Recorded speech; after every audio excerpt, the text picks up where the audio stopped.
There comes a moment in every human life when silence becomes louder than noise. A moment when excuses no longer comfort you. When blame stops soothing the pain. When distractions lose their power to numb the ache.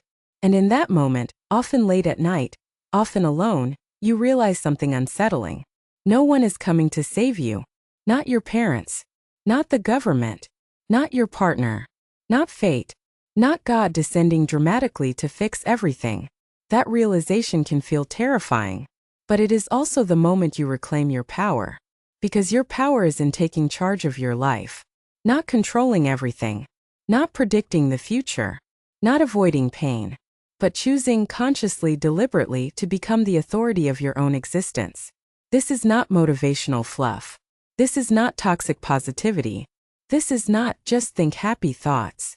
This is about responsibility, agency, self-command. And once you truly understand this, you never see life the same way again. The illusion of powerlessness. Most people don't fail because they are incapable. They fail because they are convinced, often subconsciously, that they are powerless. Powerlessness is rarely taught explicitly. It is absorbed. You absorb it when you are punished for speaking up as a child. You are told that's just how life is. You watch corrupt systems go unchallenged. You try once, fail, and get mocked for it. You are repeatedly reminded of what you don't have. Over time, something dangerous happens. You stop asking, "What can I do?" and start asking, "Why does this always happen to me?" That shift from agency to victimhood is subtle but devastating. Victimhood feels safe.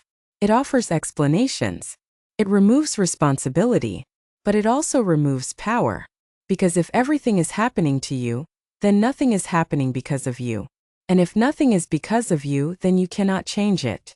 Responsibility is not blame. Let's clear something up because this is where many people shut down. Taking charge of your life does not mean blaming yourself for everything that has gone wrong. You are not responsible for a being abused, a being born into poverty, a being betrayed, a being discriminated against, a being dealt unfair circumstances. But, and this is the hard truth, you are responsible for what you do next. Responsibility is not moral judgment. It is practical authority. It simply asks, given reality as it is, what am I going to do? The moment you accept responsibility without self-hatred, something extraordinary happens. You gain leverage. Because responsibility says, I may not control what happened, but I control my response. And response is where power lives. Why most people never take charge.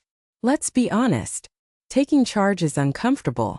It means no more hiding behind excuses.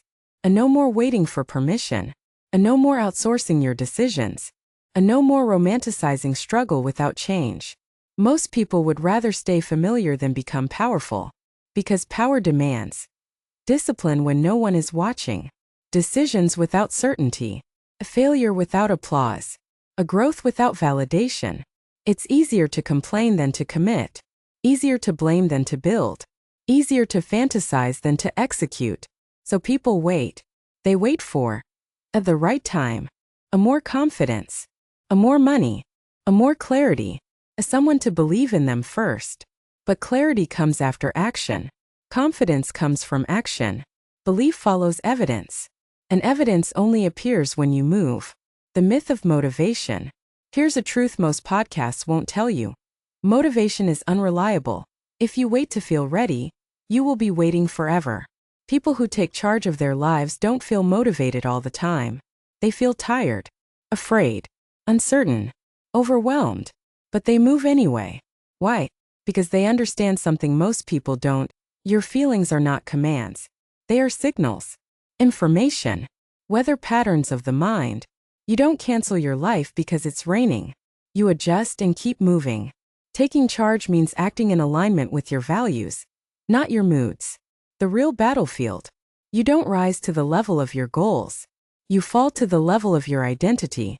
If you see yourself as someone who always struggles, not the disciplined type, bad with money, unlucky in relationships, just average, you will unconsciously sabotage anything that contradicts that identity. Taking charge of your life begins with a radical question. Who am I choosing to become? even when no one sees it.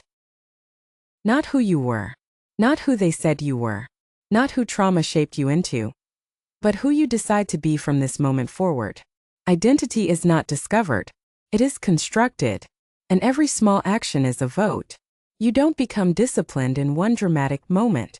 You become disciplined by showing up when quitting would be easier. Control what you can, release what you can't. One of the most powerful shifts you can make is understanding this distinction.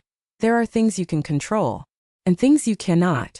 You cannot control other people's behavior, the past, random events, how quickly success comes, but you can control your habits, your boundaries, your effort, your standards, your integrity. Taking charge means redirecting your energy away from what drains you and toward what builds you. Worry is energy without direction. Responsibility is energy with purpose. Discipline is self-respect in action. Discipline is often misunderstood. It's not punishment. It's not rigidity. It's not suffering for the sake of suffering. Discipline is self-respect made visible. When you keep promises to yourself, even small ones, you send a powerful message to your nervous system. I can trust myself. And trust is the foundation of confidence. You don't need extreme routines. You need consistent ones. Simple. Repeatable. Non negotiable. Charge of your life is taken one habit at a time. Relationships change when you change. Here's something few people are prepared for. When you take charge of your life, some people will be uncomfortable. Because your growth exposes their stagnation. Your boundaries challenge their access. Your self-respect disrupts old dynamics. Some will support you. Some will resist you. Some will leave. That doesn't mean you're wrong. It means you're evolving. You are not responsible for making others comfortable at the expense of your integrity. Pain is not the enemy.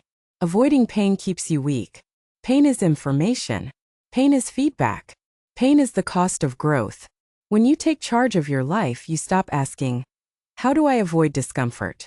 And start asking, what discomfort is worth enduring? Growth pain is purposeful. Stagnation pain is pointless. Choose wisely. Meaning is created, not found. Life does not hand you meaning. You assign it. Meaning comes from responsibility, contribution, a mastery, service, becoming more than you were yesterday. When you take charge of your life, even suffering transforms. It becomes fuel. It becomes wisdom. It becomes depth. You are always choosing anyway. Even when you do nothing, you are choosing. Not deciding is a decision. Staying passive is an action. Avoidance is participation. The question is not, do I have power? The question is, how am I using it, consciously or unconsciously? The day you stop negotiating with your potential. There is a quiet moment, no music, no applause, when a person finally stops negotiating with their potential. They stop asking, what's the least I can do? And start asking, what does the best version of me do next? That moment changes everything. Because from that point on, you move with intention. You speak with clarity. You act with courage, even while afraid. Responsibility that sets you free. Taking charge of your life is not a single decision. It's a daily practice. Some days you'll fail. Some days you'll doubt yourself. Some days you'll want to give up. But power is not perfection. Power is returning again and again to responsibility. Your power is not in controlling the world. It is in commanding your response to it. And once you truly take charge of your life, no one can take that away from you.